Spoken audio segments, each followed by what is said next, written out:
భారతీయ కళ వాస్తుశిల్పానికి ఒక సింబల్ లాంటివి ఖజురహో ఆలయాలు.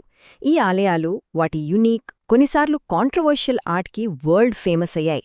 అసలు వాటి స్పెషాలిటీ ఏంటో ఈరోజు తెలుసుకుందాం. ఇంతకీ ఖజురాహో టెంపుల్స్ ఎందుకు అంత ఫేమస్ అయ్యాయి? వాటి వెనుకున్న స్టోరీ ఏంటి? దీనికి ఆన్సర్ కేవలం అందమైన శిల్పాల్లోనే కాదు, వాటి వెనుకున్న డీప్ ఫిలాసఫీలో కూడా దాగి ఉంది. ఆ సమాధానం మరెక్కడా కనిపించని శిల్పాలతో మొదలవుతుంది. అవును, ఈ శిల్పాలే Khajuraho ఫేమ్కి main reason.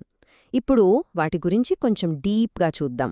So first, ఈ ఫేమస్ శిల్పాలు. అసలు ఈ ఆర్ట్ని అంత స్పెషల్గా నిలబెట్టేదేంటి? సరే, ఇక్కడే మనకు ఖజురాహో ప్రత్యేకతేంటో క్లియర్గా అర్థమవుతుంది. చూడండి, మామూలుగా మన భారతీయ టెంపుల్స్లో దైవానికి సంబంధించినవి సింబాలిక్గా ఉండేవి చూస్తాం కదా, కానీ ఖజురాహో అలా కాదు. ఇది మనుషుల కోరికల్ని చాలా బోల్డ్గా, ఓపెన్గా చూపిస్తుంది. ఇక్కడ ఇంకో ఇంట్రెస్టింగ్ విషయం ఏంటంటే, ఈ శిల్పాలు కేవలం దేవుళ్ల కలయిక గురించి మాత్రమే చెప్పవు. సాధారణ మనుషుల డైలీ లైఫ్ని, వాళ్ల సంతోషాలని, కోరికల్ని కూడా చూపిస్తాయి.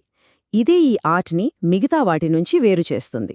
కేవలం శిల్పాలను పైపైన చూడటమే కాదు, వాటి వెనుకున్న డీప్ మీనింగ్ని కూడా మనం అర్థం చేసుకోవాలి. రాతిలో ఒక ఫిలాసఫీని ఇవి ఎలా చెప్పాయో ఇప్పుడు చూద్దాం. ఈ శిల్పాలు కేవలం ఒకే యాంగిల్నే కాదు, లైఫ్ని దాని కంప్లీట్ ఫామ్లో చూపిస్తాయి. అంటే జీవితంలో ఉండే 4 ముఖ్యమైన లక్ష్యాలు: కర్తవ్యం, భక్తి, ఆనందం, ఇంకా మోక్షం. వీటన్నింటి గురించి వివరిస్తాయి.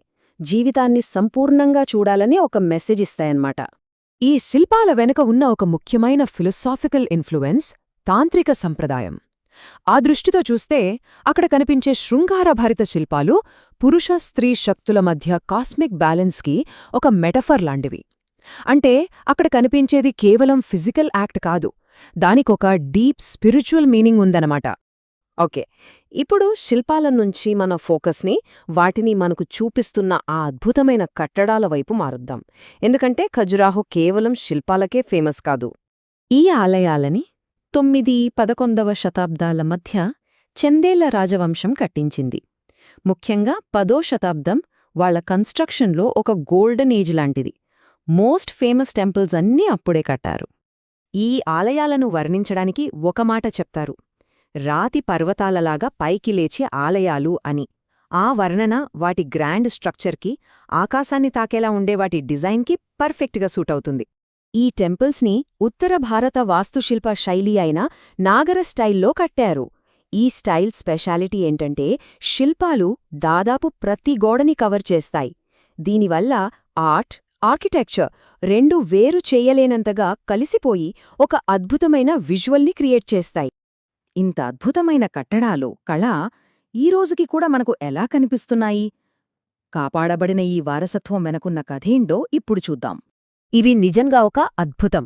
మన దేశంలో ఎన్నో పురాతన కట్టడాలు కాలంలో కలిసిపోయినా ఖజురాహో మాత్రం వందల ఏళ్లుగా చెక్కుచెదరకుండా నిల్చింది. ఇది కూడా వాటి ఫేమ్కి ఒక ముఖ్య కారణం. ఈ అద్భుతమైన సంరక్షణ, దాని కళాత్మక విలువ వల్లే ఖజురహోను యునెస్కో వరల్డ్ హెరిటేజ్ సైట్గా గుర్తించింది. దీంతో ఇది భారతీయ కళ, సంస్కృతికి ఒక మాస్టర్పీస్గా ప్రపంచవ్యాప్తంగా పేరు పొందింది.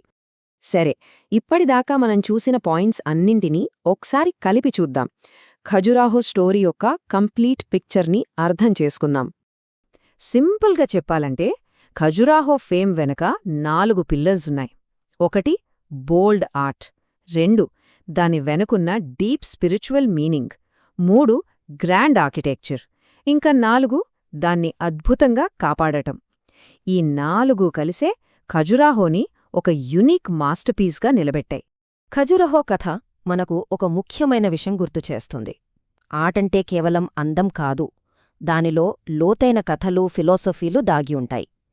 ఇది మనల్ని ఒక ప్రశ్న అడిగేలా చేస్తుంది: మన చుట్టూ ఉన్న కళలో ఇంకా ఎలాంటి కథలు దాగి ఉన్నాయో?